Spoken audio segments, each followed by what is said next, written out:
So we're going to do a Bible study format today. If any of you are watching on the camera, it might be a little hard to follow along, but you can do your best. We're opening to Acts chapter 27.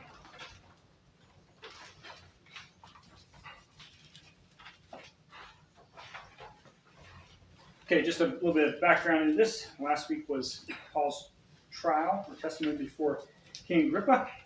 And then today we are heading, or he is heading, to Rome. And it's basically his journey for this chapter and most of the next chapter. Most of the next chapter. So we will read through it. But before we read through it, we're going to look for a couple of things. We're going to do what's called a deductive Bible study. The Bible study is something that I think most Christians do very poorly. I liken it to reading. When the girls were young, we sitting there read to them all the time. And they couldn't read very well. Yeah, a few words they could read, maybe read, but they couldn't read very well. But they kept working at it, and eventually learned how to read. And once they learned how to read for themselves, they really didn't care to listen to read that much anymore. Oh, somewhat, yeah. She's reading something they enjoy listening to her, but they would rather be able to pick their book and read it themselves than listen to Dick and Jane all over again, especially as she's helping some of the younger ones read. The older ones didn't really care to read with her. But they had to do a lot of work to get to that point. And they had to sometimes, in some ways, take a step back in their intake of material to be able to learn how to study themselves. And so a lot of times we do not do Bible study very well. We expect other people to study for us, and we just kind of take it in as they give it to us. But it's important to know how to study and learn how to study well. It will take a step back. If we're just learning how to study, it will take some time to be able to study and feel like we're getting anything out of it. And that's just part of learning something new. It's easier to watch somebody else do something than to learn it for yourself. When I was in Bible college mostly is when I really got exposed to learning how to study the Bible. We didn't really talk about it much at church growing up. We studied the Bible, we didn't have to talk about how to do it. And even at SMBI, I got some classes in that, but not much. Most of it was at college. And it was interesting, after I had taken a class, when I taught a class at my church on Bible study methods, and there was a couple that came, and they were there. They were Sunday school teachers for years, and very good teachers. And afterwards, the lady, the wife, said, I have never, in my 60-some years, ever heard somebody talk about how to study the Bible. I think this is the first time. I said, well, then how did you learn how to do it? Because I thought they were pretty good teachers. Well, her husband was standing there. He says, well, I'm an engineer. And so I simply took the principles that we use to learn things in the engineering field, and we learned to study the Bible that way. And his wife learned how to do it together. And when I look at like Sunday school classes I sat in, they were some of the best teachers I ever sat under. Or he was. I didn't listen to the ladies' class so much, but I think that the same way with her as well. They were very good teachers, and they had to learn how to study. And many times I sit in a class and I listen to what's being said and it's like, yeah, okay, we're scratching the surface of nothing more than this. It's because we don't know how to study. So, a couple good books on it. There is a book out, How to Study the Bible for All It's Worth. I have it on the shelf at home. I forget who wrote it. It's a good book on deductive Bible study. And then there's also many classes around you can take hold of. But we're going to use 4 different sections tonight, and it's the same 4 that we have talked about Wednesday night some. First one is observation, and then correlation, and then interpretation, and application. And bad study habits will switch these around or eliminate some of these. A lot of times, bad Bible study will pretty much skip observation altogether. We'll go into reading it and then correlation. I guess reading it is somewhat observation, but it's not very deep at it. Go to correlation, but most of the time, interpretation and application is what most of the time is spent on in Bible study. And I think that often is a weakness when we don't do enough observation and correlation. So, we're going to read chapter 27. It's a fairly long chapter. I might just read the whole thing, just so the story flows together. And as we're doing that, pay attention for observations, and then we're going to kind of go popcorn style. Anybody that has observations can shout them out, and we're going to hit 20. Rachel will count for us, and we hit 20 observations, and you can tell us we're done. Okay? So observations are questions. And what you're looking at in observation, I have a couple points there, 5 W's and an H. Who's the audience, author, main character? If we know what they are, we can say them. What are the main events? That's a good thing to highlight out. When was it written? That is actually right in here. It doesn't say time, a date, but it says where they were at. Where did the events take place? And why was it written? That's another thing to observe. And then what was being done or how was it being done? Those are some questions that we can ask. And they're also trying to figure out what's the big idea or the context. Why was this passage written? We can find it internally, fine. If we have to go out externally out of this chapter, we won't answer that. But if we can find it internally, that's great. Okay, chapter 27, verse 1.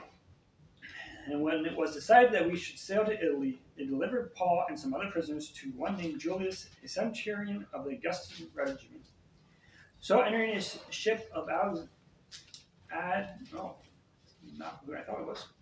Adurithim, we put to sea, meaning to sail along the coast of Asia.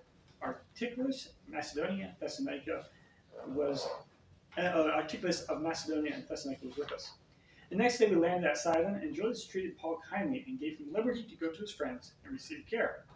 And when we had put to sea from there, we sailed under the shelter of Cyprus, because the winds were contrary. And when we had sailed over the sea, which is off Cilicia and Pamphylia, we came to Myra, a city of Lycia. There the centurion found an Alexandrian ship, sailing to Italy, and he put us on board. When we had sailed slowly many days and arrived with difficulty off Cnidus,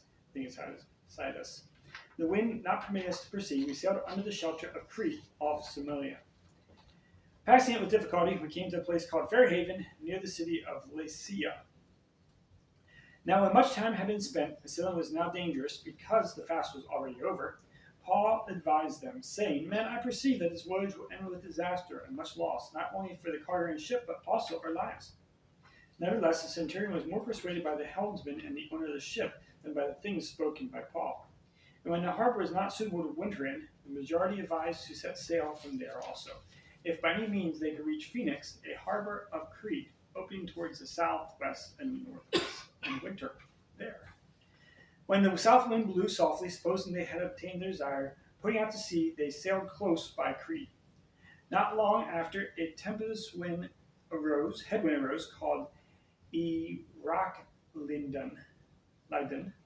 And when the ship was caught and could not head into the wind, we let her drive.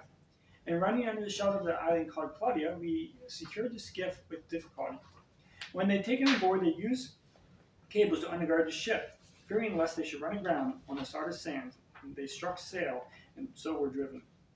And when they were exceedingly tempest-tossed, the next day they were right in the ship. And the third day we threw the ship's tack overboard with our own hands. Now when neither sun nor stars appeared for many days, and no small tempest beat on us, all hope that we should be saved was finally given up. But after long absence from food, then Paul stood in the midst of them and said, Men, you should have listened to me, and not have sailed from Crete, and incurred this disaster and loss. And now I urge you to take heart, for there will be no loss of life among you, but only the ship. For there stood by me this night an angel of God, whom I belong, and whom I serve, saying, Do not be afraid, Paul. You must be brought before Caesar, and indeed God has granted you all those who sail with you. Therefore take heart, men, for I believe God that it would be just as it was told me. However, we must run aground on a certain island. Now when the 14th night had come, as we were driven up and down in the Adriatic Sea, about midnight the sailors sensed that they were drawing near some land. And they took soundings and found it to be 20 fathoms. And when they had gone a little farther, they took soundings again and found it to be 15 fathoms. Then fearing lest we should run aground on the rock, they dropped 4 anchors from the stern and prayed for day to come. And as the sailors were seeking to escape from the ship, when they had let down the skiff into the sea under the pretense of putting out anchors from the prow, Paul said to the centurion and his soldiers, Unless these men stay in the ship, you cannot be saved. Then the soldiers cut away the ropes of the skiff and let it fall away. And as day was about to dawn, Paul implored them all to take food, saying, "Today is the 14th day that you have waited and continue without food and eat nothing.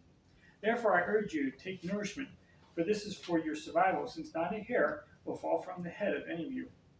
And when he said these things, he took bread, gave thanks to God in the presence of them all, and when he had broken it, he began to eat. Then they were all encouraged and also took food themselves.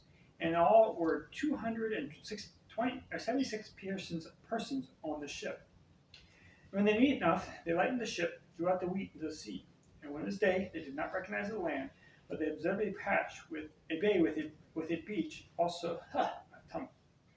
When it was day, they recognized not the land, and they observed a bay with a beach, unto which they planned to run the ship if possible. And they let go the anchors and left them in the sea. Meanwhile, loosening the rudder ropes, they hoisted the mainsail to the wind and made for shore. But striking a place where the two seas met, they ran the ship aground, and the prow stuck fast and remained immovable. And the stern was also broken up by the violence of the waves. And the soldiers' plan was to kill the prisoners, lest any of them should swim away and escape. But the centurion, wanting to save Paul, kept them from their purpose, and commanded that those who could swim should jump overboard first and go to land, and the rest on boards and some on parts of the ship. So it was that they all escaped safely to land. Okay, let's go down through the 5 W's and an H. Who is the audience, author, or main characters? So who is it written to? Who wrote it? And who are some of the main characters in here?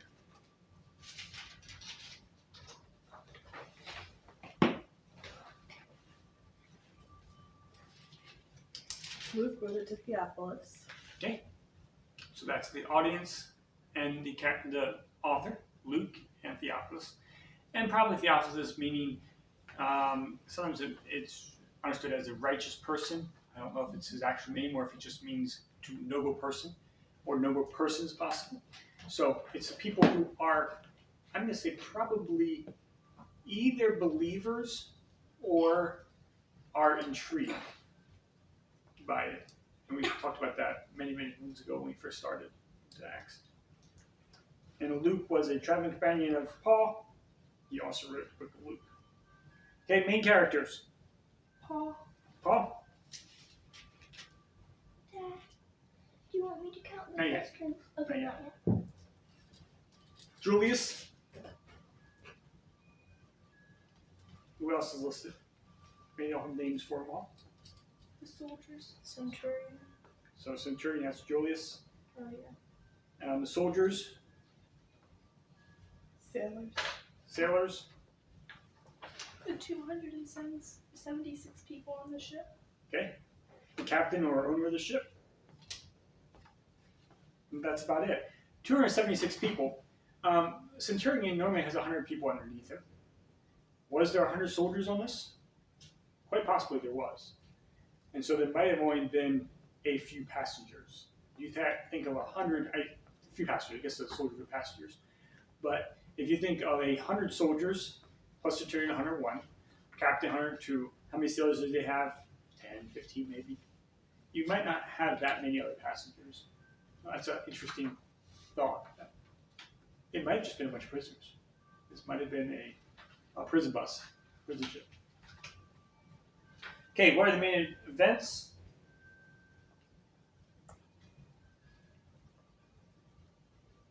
First ship they got on.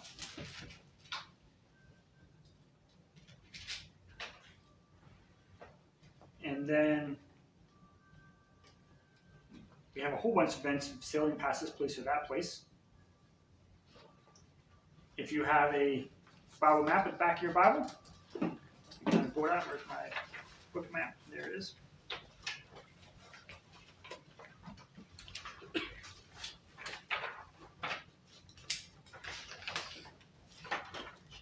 Oh, we talked about maps one time. Here's a smaller map for you. Okay, so he leaves from Caesarea right here. Let's track it across. Going. Where does he go first?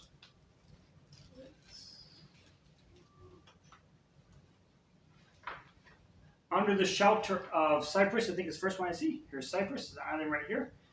And I think I saw Verse 3.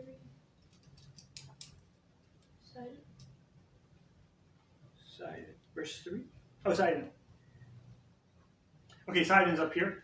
So first of all, it goes from Caesarea up to Sidon, and then under the shelter of Cyprus. So he's got going underneath here.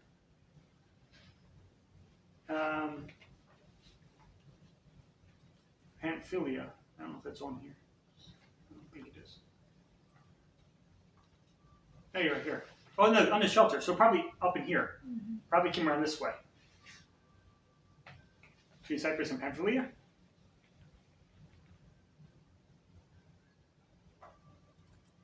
Myra and Lycia. Right here. So he's working his way across here. What's the next place? Fair Havens near the city of Lycia. Okay, so then he comes down through here. Is Rhodes mentioned? I thought it was. Maybe it's not. No, but the city that starts with a C, C-N-I-D. Oh yes, Cinders. That's right here. Okay, so he comes across, and you see this a lot of times. They don't tend to take ships across the open ocean. They don't have good navigation, so they tend to skirt along the shore.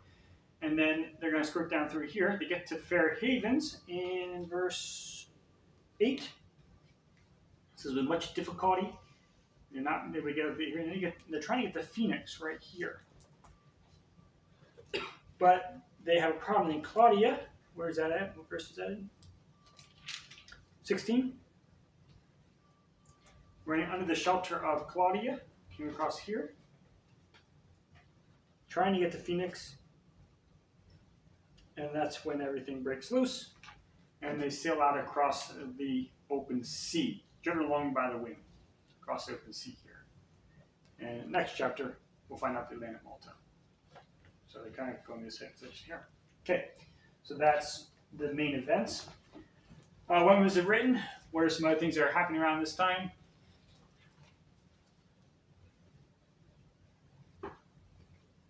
Or in Paul's life. Talk about some of this kind of obvious. Just stood trial. He's heading to Rome to stand trial before Caesar. Why was it written? Does it say? Nope. Doesn't say. Doesn't say why it was written. And then how is something done? No teaching and happening here. It's just a narrative.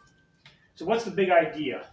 We're going to put this into a few words. If you're going to put a title to it, top of your Bible, if you're going to put a title to it, what would you put down there? Maybe some of you have a title. Which one? I've got. Yeah, I have 3. Four. Okay. What are they? The first one is the voyage to Rome begins. The second is Paul's warning ignored. The third is in the tempest, and the fourth is shipwrecked on Malta. Well, we're going to get the shipwreck yet because that's in 28. But mine has it in It has it in there? shipping. I guess they're being shipwrecked, yeah, but it doesn't say where they're at yet. Right, it just puts that in. 28 is where it says where they're at. Okay? So if we're going to put a title to this, what would we put down?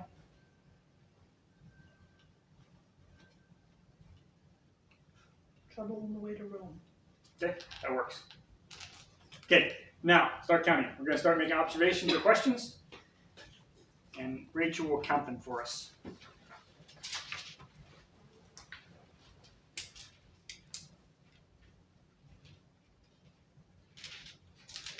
I wonder where the Augustan regiment was stationed at normally.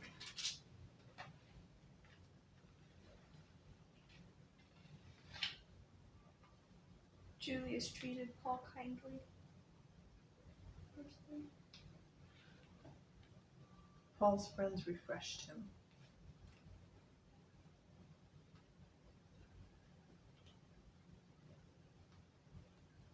This was a long, hard trip, verse 7. Many days.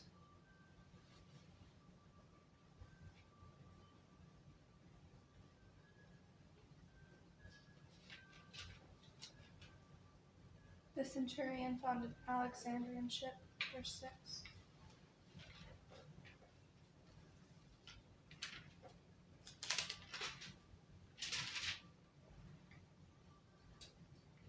What fast is being spoken of in verse 9? It says the fast is already over.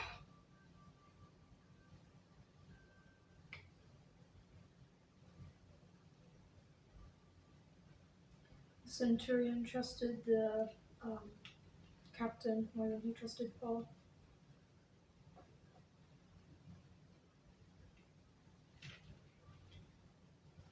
Paul advised in verse 10, men that foresee this voyage will end with disaster. Is that something that was revealed to him by God, or is that something that he just is looking around and saying, this is a bad idea?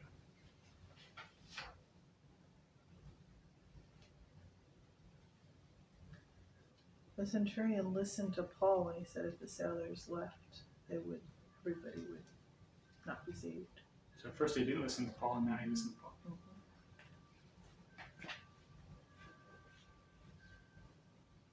Some other things that it seems like they listened to Paul when he told them to eat and to take heart.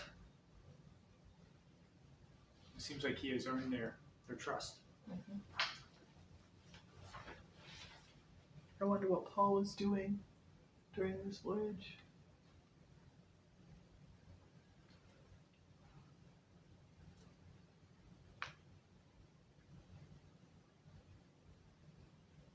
It mentions what they threw overboard on the third day, but it mentions that they lay in the ship on the second, but it doesn't actually say what they threw out. What verse? 18 and 19.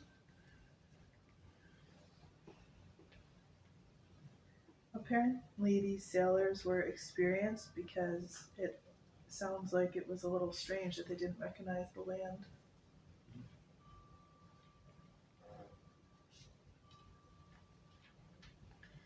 Paul says in verse 21, you should have listened to me, but then he kind of changes his tone to like, be of good cheer. Like, this is rejoice.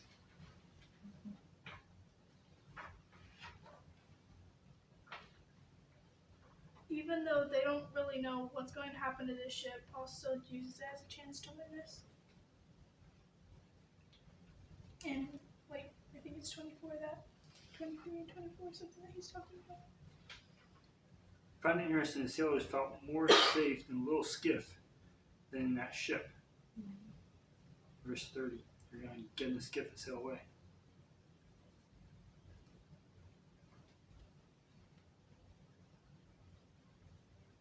Well, maybe that ship had some problems or they put cables underneath it, wrapping in cables to try to keep it falling apart.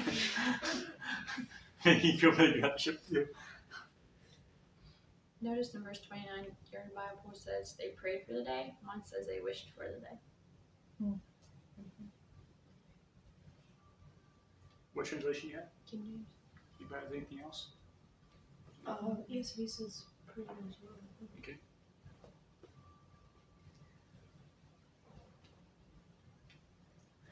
I wonder why they were fasting. I wonder if it was just a stress response or if it was there was some other motive.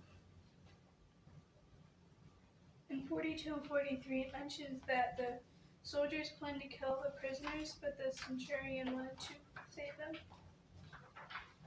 And specifically saved Paul. Yeah, it specifically says Paul.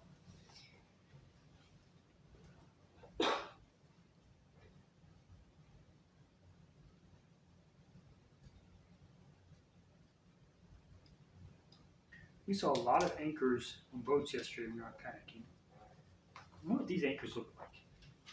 Because it says they had some sea anchors, and it mentioned another anchor too. It was like two different types of anchors. It's at 20. 20? Okay. Observation. So that's some ideas of observation. Normally in Bible study you should have about a quarter of your time spent in observation.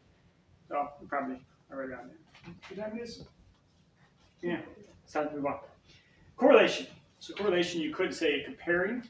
This is when you bring in any other knowledge that we have, or other texts that remind you of, or even a song, Robert. If you have a song that reminds you of this, you can bring that up.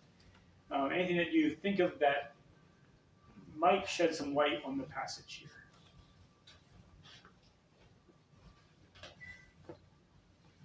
We did some correlation already in trying answering the basic questions of the book, audience and author, and so on. Was Luke with him at this point? It sounds like it. What makes us think it sounds like it? In the first line it says, and when it was decided that we should sail. It says we all throughout the chapter. He does, and that's a very good clue. Earlier on, you don't have that personal pronoun in Acts, but now you do. So, assuming that the author, this is a first account.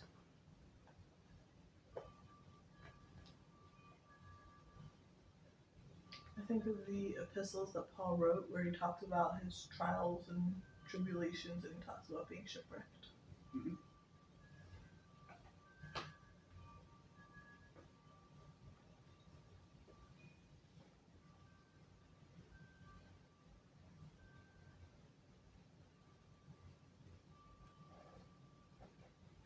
The feast here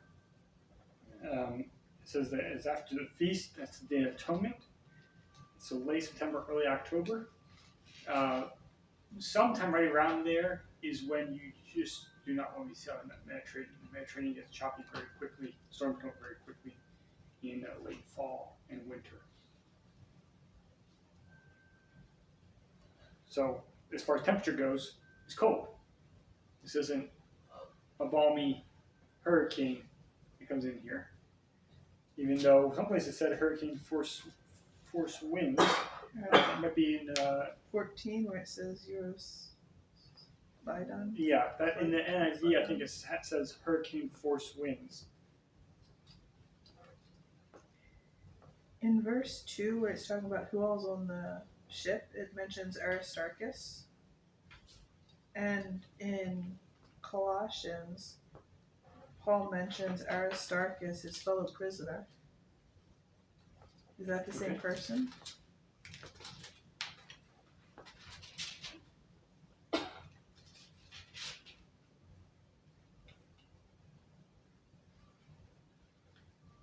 And in Acts 19, this is at Ephesus. The whole city was filled with confusion and rushed into the theater with one accord, having seen gas. Aristarchus, Macedonian. Mm-hmm. Here it seems like it's the same way, same person. It just tells us that this Macedonian was actually another prisoner and apparently a collaborator with Paul. Mm-hmm.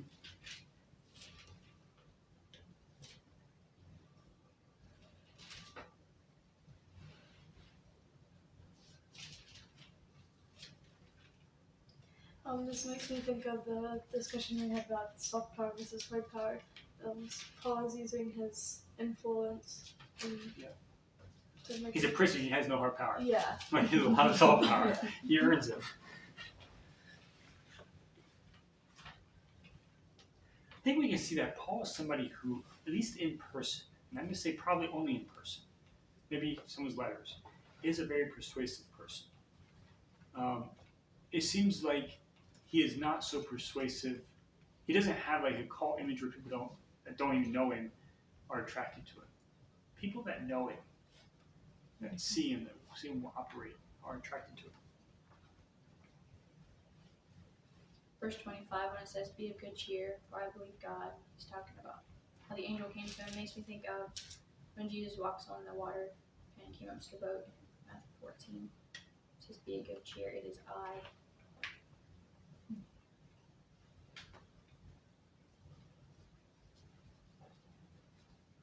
Both in water, both in storms, in the same phrase.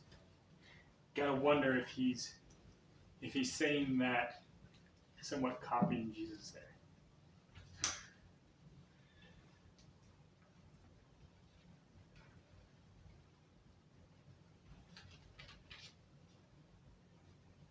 Something we don't think so much in today's world, making these allusions to other things as much as they did. We use it, but that was a rhetorical tool that they used a lot in Paul's time.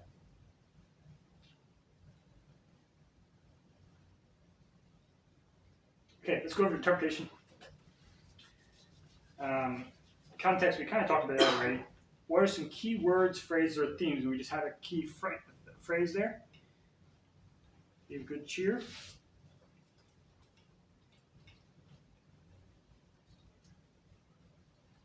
the key phrases.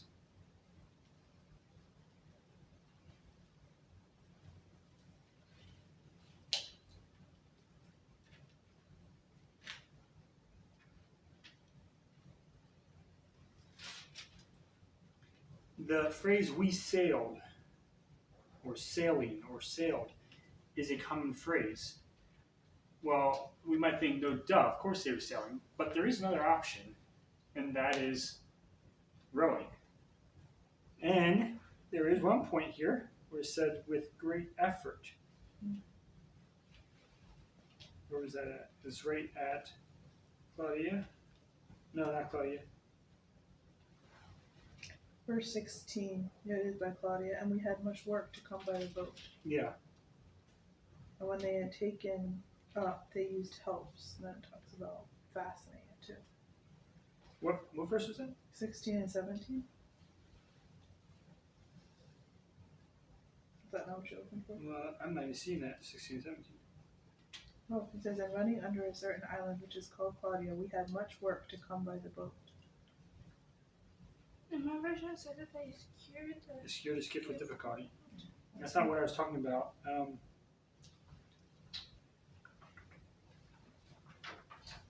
Let's see if I find it. Is it more near the beginning, like so I think so. or something? Sailed slowly many days and arrived with difficulty. Yeah. So I suspect they had some rowing that they did there. And good chance Paul had help. Usually the prisoners had to help with the rowing. So he probably was not just sitting there philosophizing all day. He probably was actually working. This is going back to correlation, but in verse 31, Paul says that they need to be in the ship to be saved, and that makes me think of Noah and the flood. Yeah. Mm-hmm.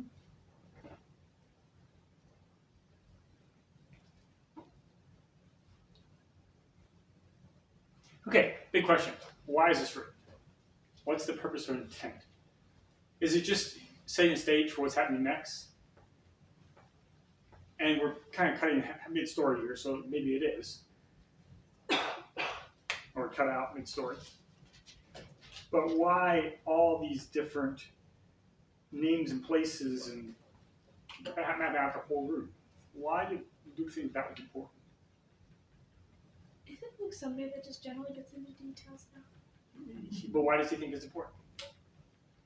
Maybe it had to do with the people he was writing to. Maybe they knew these places and people, and so it gave it validity Okay. to the people he was writing to.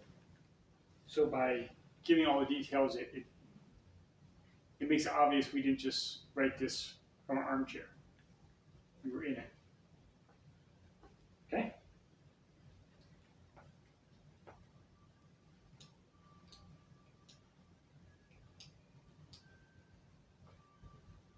And we see that with a lot of Luke's writings, puts a lot of details in, I think to give it credibility.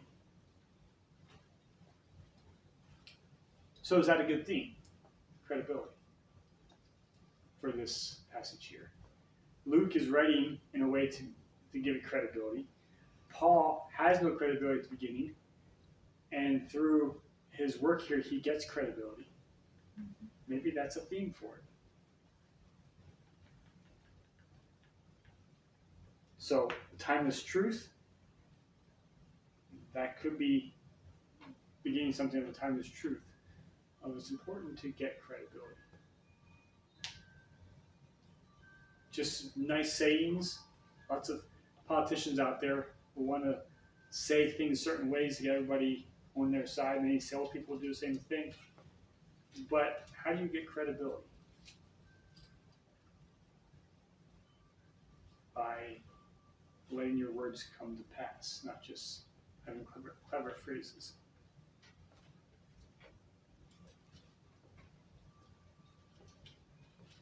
And I suspect that if Paul's behavior also impacted, like you say, he probably had to work on this ship. Well, if he was just a jerk, he wasn't going to gain credibility.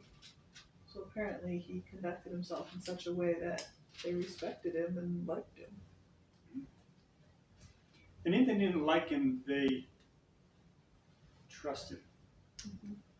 They admired him, even if they didn't like him. I'm basing that off where the centurion wanted to save him. Well, I think the centurion probably did like him, but there's probably some people in there that didn't like him. But at least they respected him because he put himself out there for his message.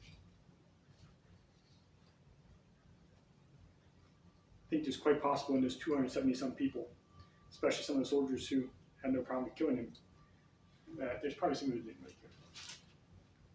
But they did respect him. Well, and maybe the people who he proved wrong. Possibly.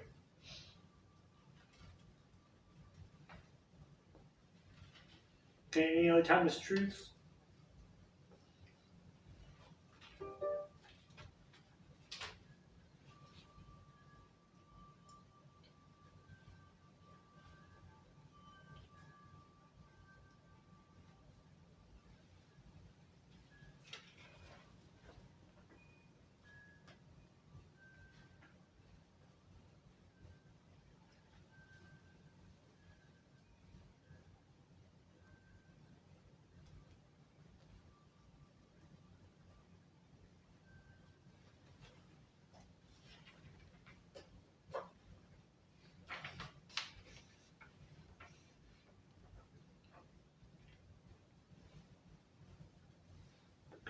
Okay, let's just work off that one on credibility.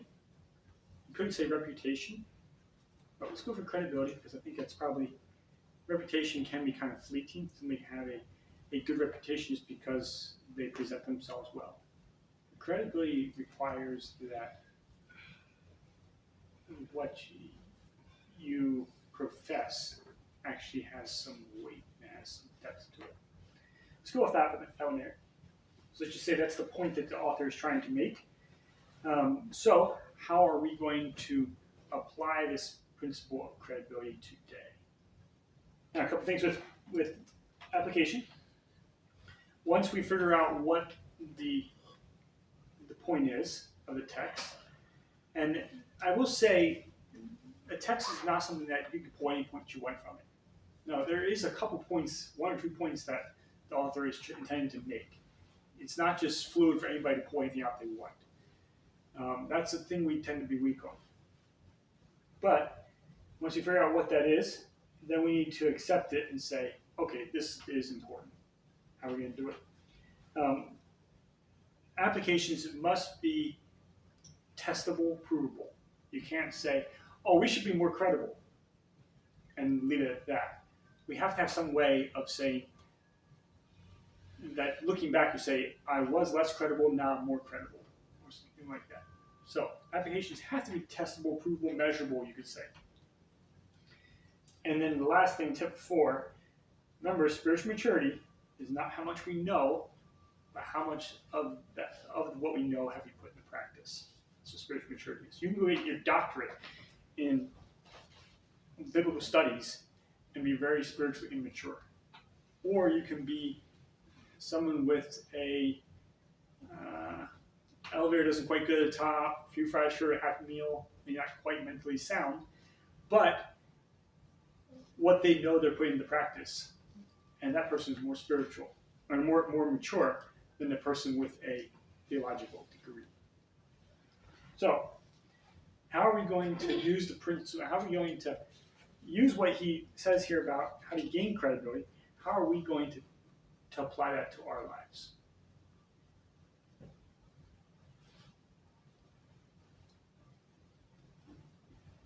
Let's start first off with speech. How do you speak in a way that is credible?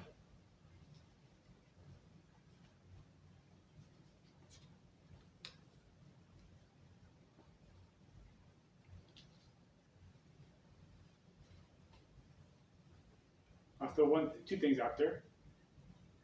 More explain, but be careful about overstating or understating something. Now, sometimes you use a rhetorical device of overstating something just to make a point. Get that. But be careful with those. Be careful with overstating or understating. to say be selective with details. Thinking about Luke now. He gave details. Sometimes, though, we give so many details that aren't pertinent that we lose the point in the extras. But also to give enough details to allow people to understand and make good responses or And to give us whatever. the account some validity. Okay. How speech-wise do we present ourselves as credible, or that we make ourselves credible? I don't know if this really fits with that, but I had to think of the fact that Paul actually chose to say what he was, what was revealed to him or what he thought. Okay. He could have probably just kept that to himself. So I don't know when to speak. So, is there something that if you do not speak, does it harm your credibility? Well, it doesn't get a chance to build it. Yeah. And it can. I mean, later when you say, "Oh yeah, I knew that was going to happen," it's kind of like, Oh, now you Oh, tell us. really? That's not. Yeah. yeah, it's not. Hindsight's 20/20. Yeah, exactly.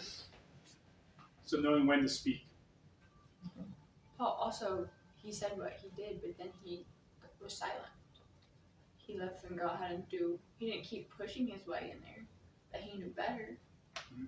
So maybe there's a time to speak and then a time to just. He made his point, and then he got behind the oar Yeah. and started rowing.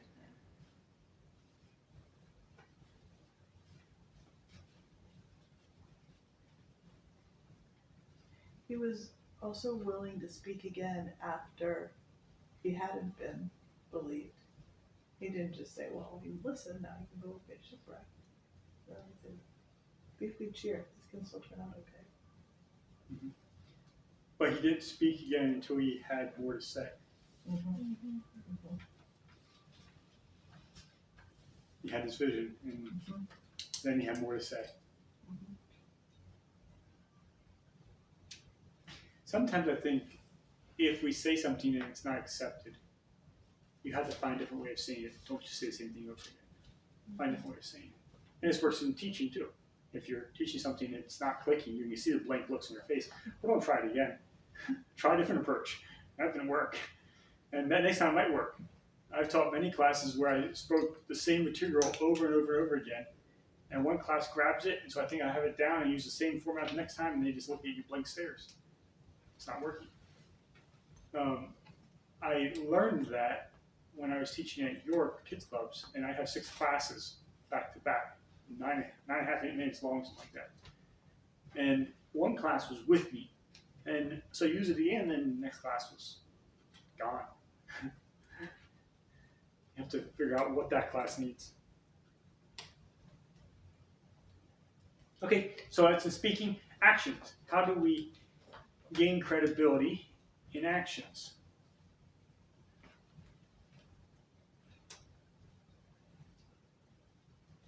Well, Paul, when they needed people to be rowing, he jumped in. So we put it up to it. And we're assuming that, but just knowing the culture, probably he jumped in and got to work.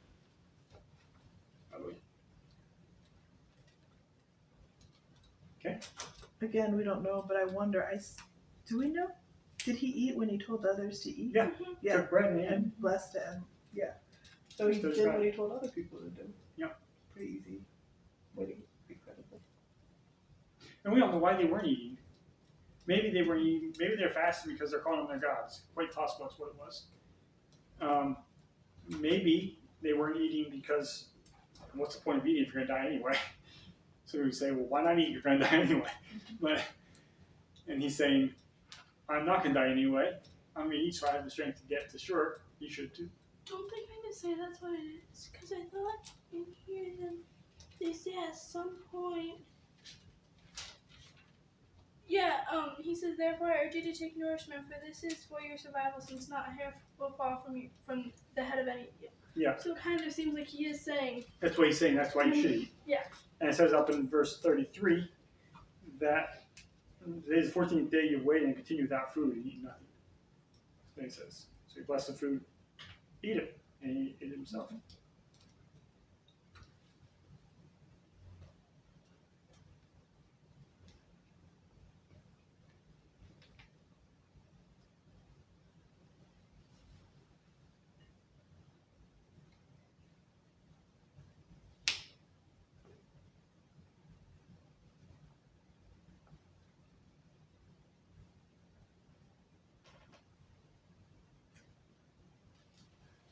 There's an interesting chasm in 33 and 38. And if you work it back to it, centers in that he gave thanks to God. Seems like that's the turning point. Maybe that's another point of credibility here. Paul wasn't giving his own message. He was giving God, speaking to God. He was in touch with God. And Possibly the first time he may have given a message. It doesn't say that as revealed to him. When he was telling him not to sail, he says he perceived. And so, let's just say that wasn't that was revealed to him, but he perceived this and he just said, I don't think we should go. He didn't say, God told me when God hadn't told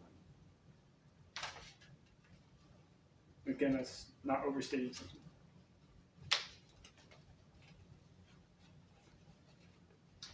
Okay, so why is it important that we have credibility?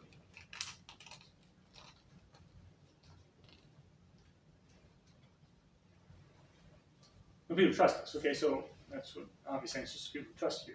But why is that important?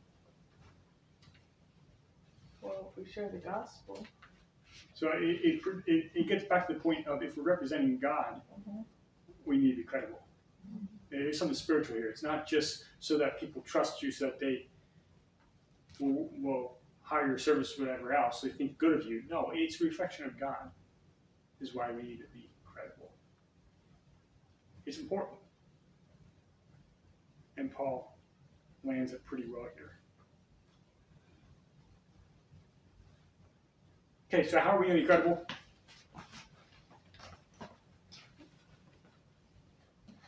What are some areas that we can look at this next week that we're going to be credible? And somebody's spoken already, we can name those again. But how are we going to show ourselves as credible people?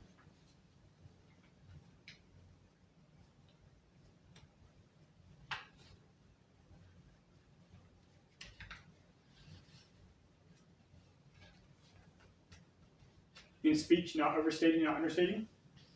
Say it as it is. Cut the drama out. Cut the dismissive attitude out.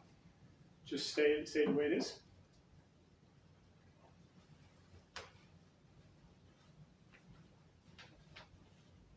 In action. And mention some of those already too. do what I tell other people to do. Okay.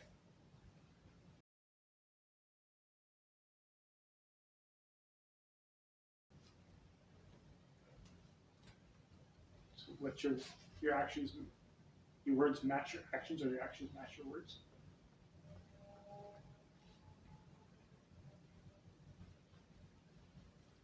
Are both those things measurable? Can you look back 5 days from now and say, over the last 5 days, I have set my actions and my words are the same. I followed what I said. Yeah, you can say that. Say, yes, I failed or I did that. Can you say I stated things with accuracy, not overstating, not understating? Yeah, it's measurable. Those are some ways of measuring something. Any other ways that we can apply principles of credibility?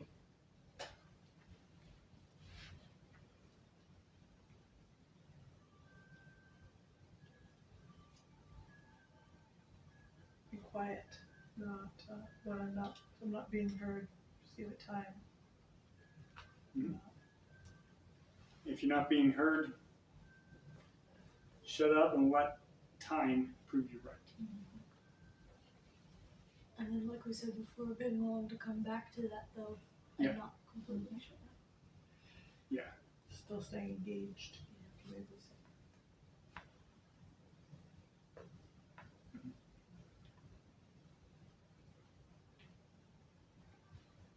humans tend to struggle with that. When we think ourselves as wrong, we double down and make it more outlandish. And rather than being just quiet and see, show. I was listening to a lecture recently, and it was talking about prophecies and failed prophecies. And the teacher was making the point that most of the time, when there is somebody prophesying about end times like that, and does not come to pass, you would think the person, their followers would say, "Oh, this was a false prophecy, walk away." But contrary to that, almost always the prophecy will just become more intense. Next round, it goes after round after round after round. More every time it intensifies rather than escalates. And it's just human nature. So let's not do that. If we see something, we advise against something that's not heard, don't intensify it. Just quietly go about your business.